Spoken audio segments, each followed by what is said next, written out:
So Antrim 313, Sligo 312 in this Division 4 North clash. I'm delighted to be joined here by Rian Bailey from the Ball Talk podcast on Ocean FM for this match reaction. I suppose in the end, Ryan, a close game, very hard fought win for Antrim. But I suppose what were your thoughts on the game? Yeah, I suppose if the game's ended 5 minutes earlier, we'd be talking about a Sligo win. But no, it's the full 70 minutes. It was an entertaining one. Unfortunately, the stream kind of cut out there towards the end. As I said, the same happened for yourself. It was some good passages of play from Sligo for sure.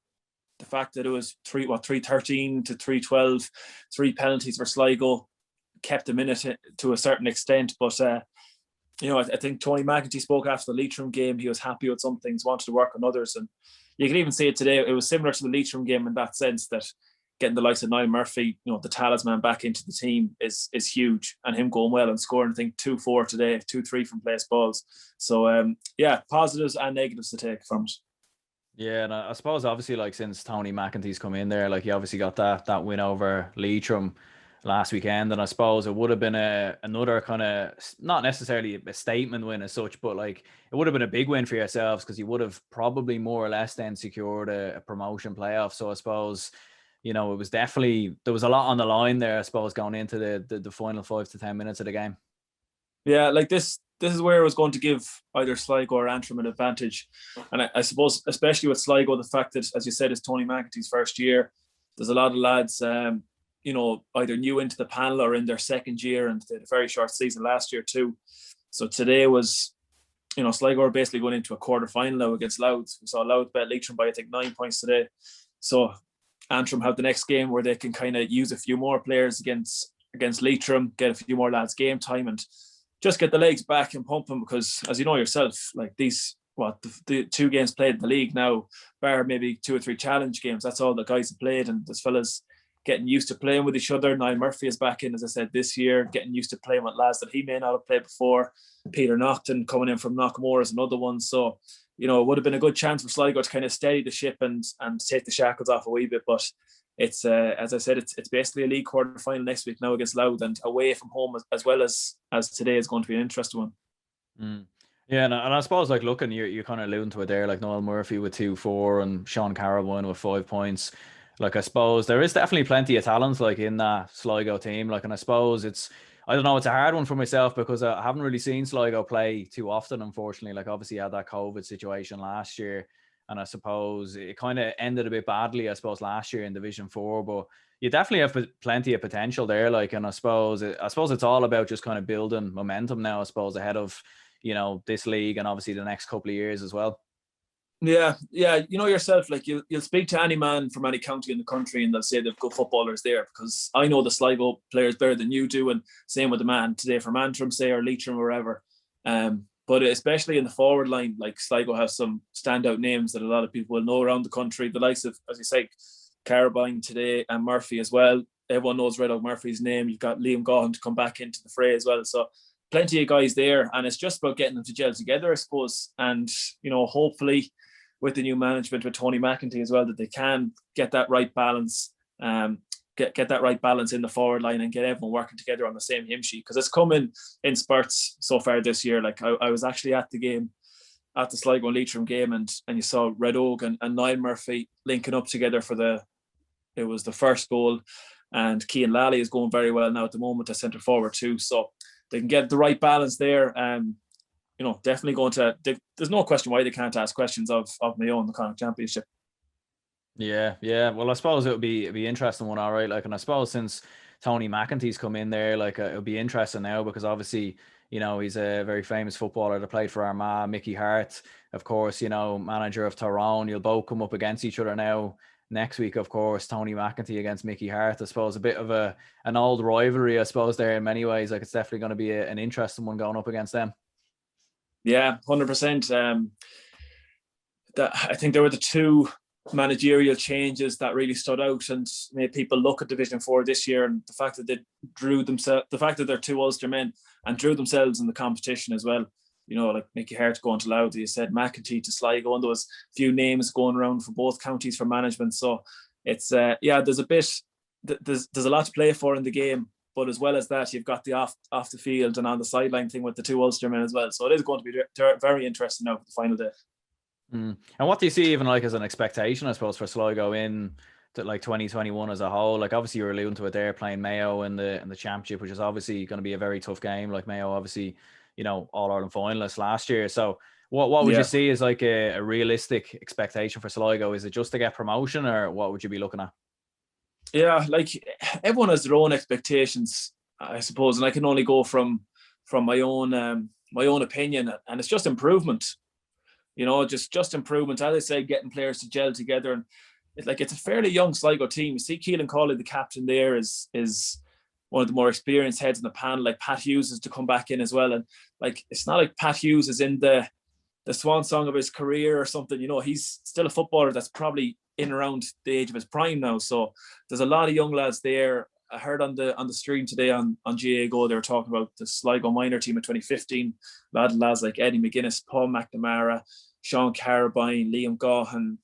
They're playing in central positions for Sligo, and they were very important to that team as well. So there's a lot of young lads there. And again, Red Oak Murphy, Evan Lyons, there's plenty of lads on the bench too that are being brought in. So it's just go back to the point again. Improvement is the one thing, and keeping that group of Sligo players together as well to keep going through, because you see it with the hurlers now in Sligo.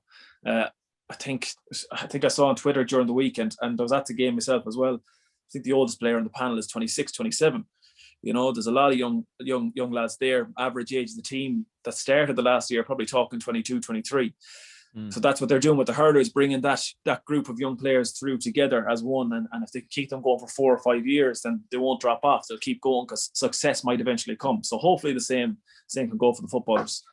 Yeah, it almost feels like it's almost like a clean slate then in many ways for both the footballers and the hurlers. Like with Sligo, like I suppose you've obviously kind of had a lot of retirements over the past couple of seasons, like with Mark Brettany and a few other ones as well. Like, do you think even that was kind of what cost you maybe a little bit as well? Like over the past couple of seasons, is just those retirements, trying to blood through new players, trying to change different things around on the panel and whatnot. Yeah, and especially when you mentioned Mark Brettany there, Adrian Marin as well, David Kelly, Neil Ewing only there a few weeks ago. Like, these are fellas that are going to leave a big gap because they've had that position for so long. Like Mark Brettany held the accolade of one of the longest serving footballers that the game has seen, so he's going to leave a huge gap, whether that be at 11 or 15 or wherever, that someone's going to have to come in and fill, and more than likely someone at 21, 22 years of age that has got to fill the boots of someone that's been playing in that position for so long. Same with Neil Ewing, wherever he may pop up in the field. As I said, David Kelly, Adrian Marin, and you could even go back a few years before that to the likes of Sean Davies and Eamon O'Hara and these fellas. So yeah, it has affected. It affects every county, I suppose, in that way. But as you said, clean slate now for both the hurlers and the footballers to try and improve for sure.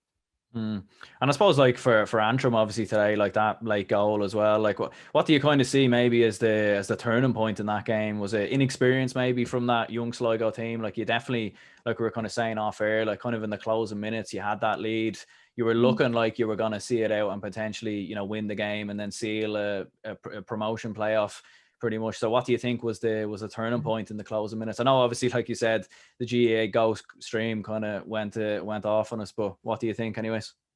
Yeah, I don't think we can blame the performance and the live stream on the same thing. Yeah. But I'd say, look, I was listening to it on the radio, as we said, the live stream kind of buckled there at the end. You're probably looking at the sending off for Niall Murphy. The second yellow card was a turning point. And with the bench, it's a young bench as well for Sligo, so you're replacing your talisman with a player that maybe doesn't have as much experience. And in the space of 5 minutes of Niall Murphy getting sent off, Paddy Cunningham comes on, for Antrim, and we saw the point that he kicked against Louth last week. Yeah. And you're just thinking, don't let it happen again. And straight away on Twitter, I saw Tommy Rooney from off the ball had it up, kicked the winner today from an angle that. Probably an angle as a defender, you're saying he's not going to get a shot off from there, but it's Paddy Cunningham, kicked it over the bar, no problem at all. And I think they were calling him Clutch Cunningham on Twitter. So, that's a fair enough representation of him. And I'd say between the sending off and bringing Paddy Cunningham on, that probably would have been the turning point. 100%. Yeah, it was definitely close towards the end anyway, because you got a goal back then, I think, didn't you, late on as well? Then I think after Paddy McBride scored, I think he got another goal straight after. So it was definitely, I mean, mad entertainment, I suppose, towards the end of the game. Yeah, Nathan Rooney got scored a penalty that actually came into the rule with the new rule that's in. It was one, I think it was Paddy O'Connor, maybe I could be wrong, was fouled just inside the D. So then it was denying a goal scoring opportunity, as is in the rule book now, and Sligo got the penalty, the third penalty of the day. And with Murphy gone off, it took serious, composure and a strong head from Nathan Rooney to go up and take the penalty, never mind scored as well. And just unfortunate then that Antrim went up the far end, but it'll stand to the Sligo team too. We've been saying how it's a young side, so going up to Antrim and losing and remembering that, hopefully it'll stick into the head for next week going up to Louth as well. 100%. Yeah. Well, look, listen, cheers anyway, Ryan, for coming on. I suppose Ball Talk podcast, like how did you get set up with that? And I suppose if anyone's looking for your podcast, where can they find you? Yeah, so you're saying getting set up. I'm doing journalism and new media in the University of Limerick.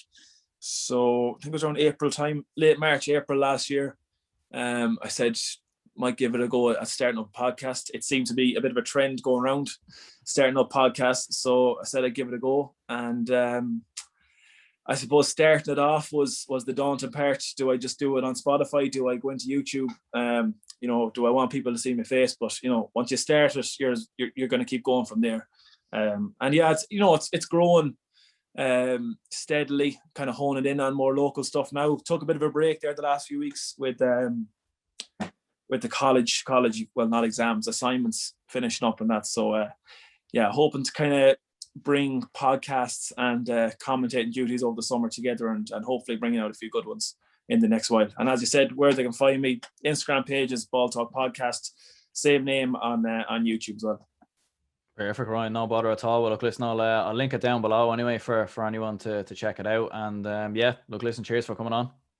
No problem, pal. Thanks a million.